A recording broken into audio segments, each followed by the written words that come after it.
तो we going to discuss about the तो हम आज डिस्कस करेंगे historic and the scope of microbiology.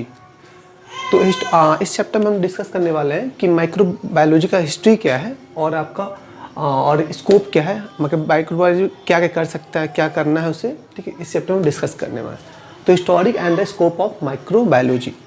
तो सबसे पहले टर्म समझते हैं माइक्रोबायोलॉजी मतलब क्या होता है। तो माइक्रो में क्या होता है, माइक्रो ऑर्गेनिज्म, ऐसे ऑर्गेनिज्म जो क्या हुआ नेकेड आई से देखी ना जा सके उसे माइक्रोब बोलते हैं। और बायोलॉजी में क्या होता है, किसी भी लिविंग ऑर्गेनिज्म का अगर स्टडी आप कर रहे हो तो उसको क्या बोलते हैं, आप बायोलॉजी बोलते हैं। तो हम इसमें पढ़ने वाले हैं एक माइक्रो ऑर्गेनिजम्स के बारे में स्टडी करने को हम क्या बोलते हैं, माइक्रोबायोलॉजी। तो व्हाट इज माइक्रोबायोलॉजी, तो the study of living microscopic living organism, ऐसे ऑर्गेनिज्म जो नेकेड आई से मतलब क्या नंगी आँख से ना देखी जा सके उसकी स्टडी को हम क्या बोलते हैं, माइक्रोबायोलॉजी बोलते हैं, ठीक है। तो माइक्रोब्स कैसे हो सकते हैं, माइक्रोब्स तीन टाइप के हो सकते हैं। पहला हो सकता है कि वो सिंगल सेल से बना हो, उसको हम बोलते हैं यूनिसेलुलर।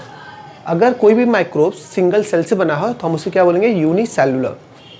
और अगर एक से ज़्यादा सेल हैं आपके या मल्टीपल ऑफ सेल हैं, चाहे कोई भी शेप एंड साइज हो, उसको हम बोलते हैं मल्टी सेलुलर ऑर्गेनिजम्स। और अगर कुछ ही सेल है, लैकिंग ऑफ सेल है, मतलब उसके अंदर सेल की कमी है, उसको हम बोलते हैं ए सेलुलर ऑर्गेनिजम्स, माइक्रोस्कोपिक ऑर्गेनिजम्स। तो माइक्रोस्कोपिक ऑर्गेनिज्म तीन टाइप के हो सकते हैं। पहला यूनिसेलुलर, दूसरा मल्टी सेलुलर और तीसरा क्या हो, ए सेलुलर माइक्रोस्कोपिक ऑर्गेनिजम्स। तो चलिए आगे देखते हैं। अब हम क्या हुआ, हमने क्लासिफाइड किया किसी भी ऑर्गेनिज्म को, किसी भी माइक्रोस्कोपिक ऑर्गेनिज्म को दो पार्ट्स में, या चाहे हम हो, चाहे हमारे सेल्स हो, चाहे आपके मिन्यूट सेल हो, माइक्रोस्कोपिक को हमें दो पार्ट में दिया। पहला जो होता है यूकैरियोटिक और दूसरा क्या होता है, प्रोकैरियोटिक ऑर्गेनिजम्स। सबसे पहले यूकैरियोटिक क्या होता है, यू मीन्स क्या होता है कि ऐसे ऑर्गेनिज्म जिसके क्या है सेल बाउंडेड सेल ऑर्गेनेल्स हो, मतलब इनके जो ऑर्गेनेल्स होते हैं, मतलब ऑर्गेनेल्स मीन्स आपके हमारे पास लीवर है, किडनी है, इनके पास बहुत से ऑर्गेनेल्स होते हैं, जैसे माइटोकॉन्ड्रिया हो गया जो पावर हाउस बनाता है, वैक्यूल्स हो गए हैं, ठीक है। और बहुत डिफरेंट अलग ऑर्गन्स है, जिसके बाद क्या बाहर से एक सेल एक मेम्ब्रेन बाउंडेड हो, उसमें आपके क्या आते हैं, यूकैरियोटिक ऑर्गेनिजम्स आते हैं। इसमें क्या आ जाएंगे, फंजाई एंड आपका प्रोटिस्टा आपके आ जाएंगे। दूसरा क्या होता है, प्रोकैरियोटिक ऑर्गेनिजम्स आ जाते हैं। तो प्रोकैरियोटिक ऑर्गेनिज्म क्या होता है, ऐसे ऑर्गेनिज्म जिनके पास क्या हो, सेल के पास मेम्ब्रेन की कमी हो, the organism which have lacking of membrane for the cell organelles. ऐसे ऑर्गेनिज्म को क्या बोलते हैं, प्रोकैरियोटिक ऑर्गेनिजम्स बोलते हैं। और इसमें क्या आ जाएंगे, eubacteria and archaebacteria, आपके इसमें दो आ जाएंगे, दो कैटेगरी आ जाएंगे।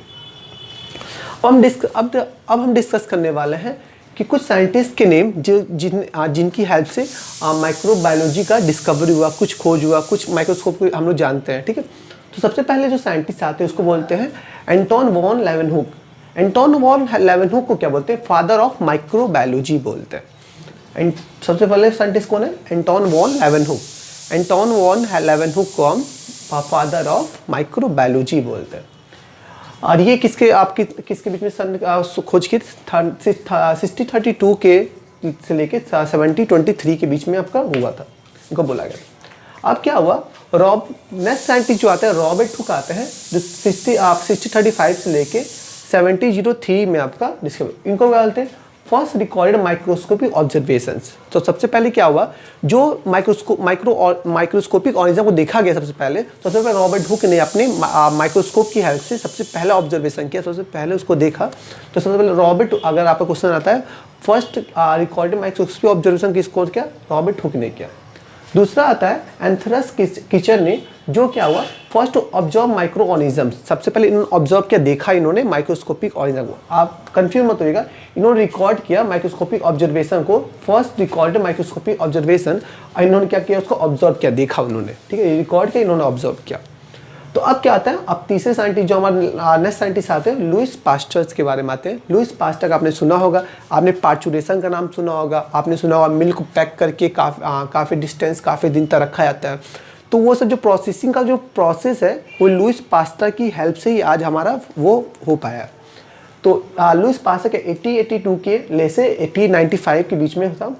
इन्होंने क्या किया, इन्होंने जो स्पॉन्टेनियस आपका जनरेशन से आपको जो भी थ्योरी दिया गया था, डिस्कवरी ऑफ अर्थ में ऑर्गेनिज्म कैसे आए, ठीक है, स्पॉन्टेनियस, ये हम आगे डिस्कस करेंगे। अगर कोई नेक्स्ट क्लास में हमारे स्पॉन्टेनियस जनरेशंस में आता है तो हम लोग उस पर डिस्कस करेंगे। तो इन्होंने क्या किया, इन्होंने डिस्प्रूव किया, वाइडली जो इन्होंने डिस्प्रूव किया स्पॉन्टेनियस जनरेशन जो थ्योरी है आपका, उस पर डिस्क्लोज किया, जो भी आपका लुइस पास्चर ने आपका डिस्क्लोज किया।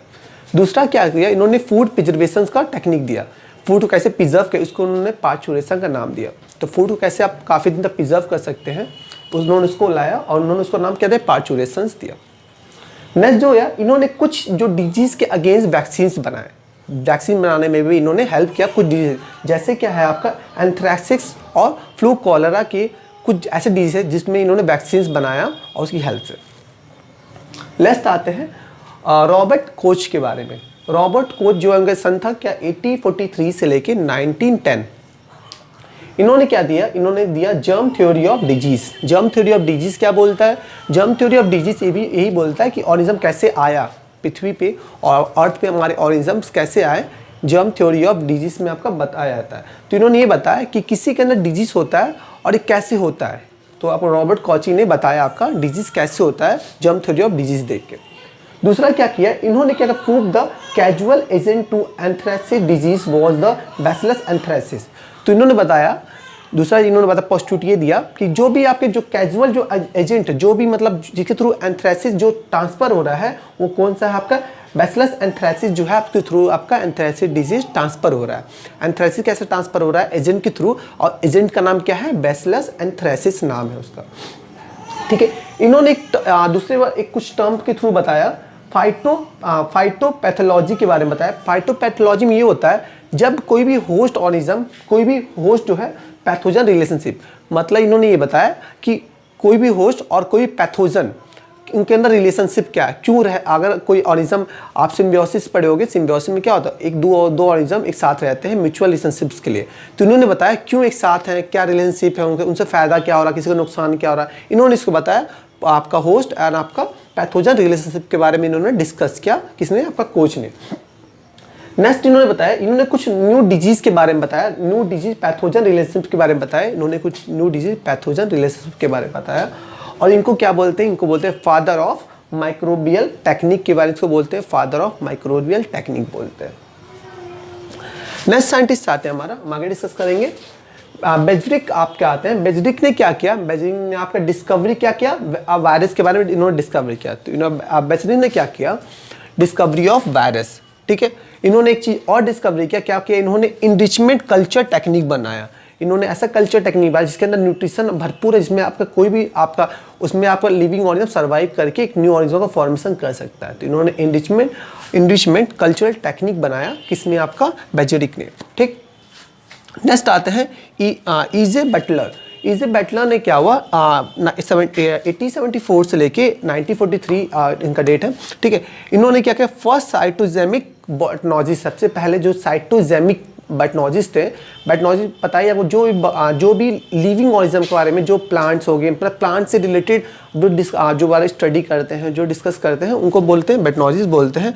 इन्होंने क्या, किस पे फर्स्ट इनको बोला, फर्स्ट आपको साइटोजेनिक में क्या होता है, साइटोमिस क्या हुआ कि जब कोई भी आप किसी के ऑर्गेनिज्म के बारे में पे उसके प्रोटोप्लाज्म में डिस्कस करते हो, जब किसी ऑर्गेनिज्म के प्रोटोप्लाज्म में उसके बारे में डिस्कस कर, उसको बोलते हैं साइटोजेनिक आपका, ठीक है। इन्होंने क्या किया, इन्होंने फर्स्ट जो साइंटिस्ट थे साइटोजेनिक आपका बटनोजिस को माना गया कि बिकॉज इनको माना क्यों गया, बिकॉज ये पहला रीज़न था कि ये किस पे रिसर्च कर रहे थे, किस पे स्टडी कर रहे थे, ये आपके प्रोटोप्लास्ट के बारे में डिस्कस कर रहे थे, ठीक।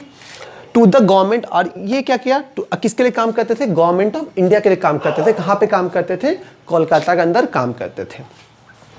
ईजे बटलर ने एक बुक पब्लिश की थी 1930 में, आपका क्या बुक का नाम था, fungi of India. Fungi of India ने ईजे बटलर ने एक बुक पब्लिश की, उसका नाम क्या है, फंजाई ऑफ इंडिया। तो हमारा टॉपिक इतना ही था आज का, जो कवर हमारा इंट्रोडक्शन क्लास था, जो हमारा काफ़ी हद तक कवर हो गया, ठीक है। अब हम नेक्स्ट क्लास से देखेंगे कि डिफरेंट टॉपिक जो हमारे एग्ज़ाम में आ सकते हैं बेसिक पॉइंट ऑफ व्यू से।